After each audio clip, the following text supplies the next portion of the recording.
It's about 6:15 and time now for What's Trending. And for those in the restaurant industry, wintry weather, of course, presents a bigger challenge. And outdoor dining was a workaround, but now some frigid temperatures are making that a little harder to manage. A family-owned restaurant in Michigan, though, has found a creative solution.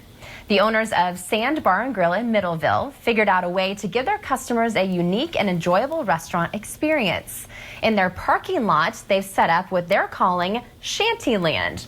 Owner Kim Campbell says that they thought, hey, how can we make this into a winter lodge type of place where people can actually get together and have some dinner out without worrying about breaking any rules or also being exposed to something. So anyone's invited to bring their own ice shanty to the lot, or for a small fee, you can rent one of 3 that the restaurant has available.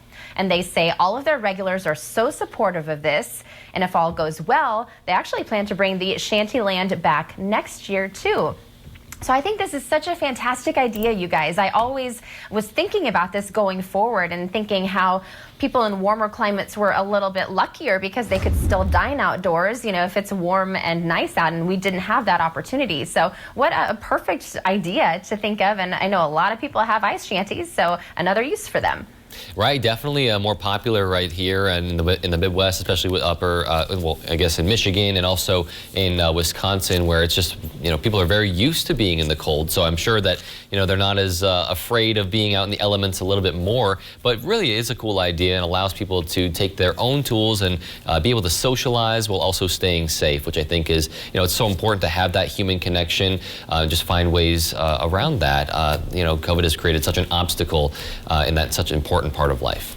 Yeah, it certainly has, Peter. We're not made to be apart like this, unfortunately, until this thing gets under control with the vaccines and any other health things that they come out with. We kind of have to stay apart, except for outside the 6-foot distance or family and everything. And this ice shanty, definitely a very creative idea. Absolutely, and of course it is that time of year where you start seeing all these holiday decorations, and you probably have some pretty impressive Christmas displays around where you live too. But one of the most incredible holiday collections in the country is in Denver, inside the home of James and Megan Pronay, and the couple owns more than 7,000 Santa figurines, plates, candles, basically anything with a Santa on it. That's right, more than 7,000. The collection was started years ago by James's late father. The couple says they've kept adding to this collection as a way to remember him. The couple says the collection stays in the basement all year round. However, their favorite figures make it upstairs for the holidays. But there's more. They also have an overflow of Santas in the garage too. So a collection that these guys are definitely very dedicated to. Oh my goodness. You know, this kind of reminds me of one of my aunts. Instead of Santas, she's got like what seems like hundreds of clowns, scattered little clown figurines scattered, and she has cases full of them on display. I think I would be a little bit more comfortable with seeing the Santas up around the holidays. The clowns always freaked me out as a kid. I was gonna say, yeah, and actually I have a fear of scary clowns, so I hope none of her clowns are scary clowns.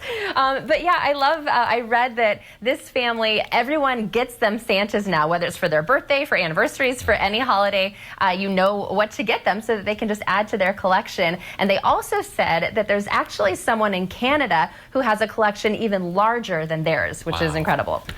Definitely very incredible there. But yeah, Peter, to kind of chime off of your comment there, I'd rather see a whole bunch of Santas and clowns, so thank you very much. Glad we're in agreement. But maybe you want to throw some snowballs at those clowns, as several members of the NFL's Buffalo Bills, which by the way, they're not clowns, they're a great football team, had a little fun after practice yesterday, and team owner Terry Pegula captured it all on video. An impromptu snowball fight broke out shortly after practice. That's All-Pro cornerback Tre'Davious White on top of the mound. It appears he might have instigated the snowball fight. The battle was on. The players had some good old-fashioned fun, and the snow started flying. You can hear the Bills owner chuckling while shooting the video. You've got to love it. That looks like a close group of guys. And no wonder they're 10-3 this season. So yeah, you gotta have fun while you're playing some sports too, and everything else going on. So I'd say that's a good time. Maybe we should all do a snowball fight. I love snowball fights, and I think that snow just kind of always brings out the little kid in everyone. And we've certainly seen how much snow they did receive there in New York. I think I can agree with you, Marissa. I don't think it matters what age you are. Whenever we get that first big snowfall, it's just kind of fun to get out and play in it. You just kind of test out what kind of snow it is, if it is good for throwing snowballs. I mean, there's something that feels good, right? Just about throwing a snowball, maybe at a friend. Devin, I challenge you once we get this first snowfall. Yeah, you're on, Peter.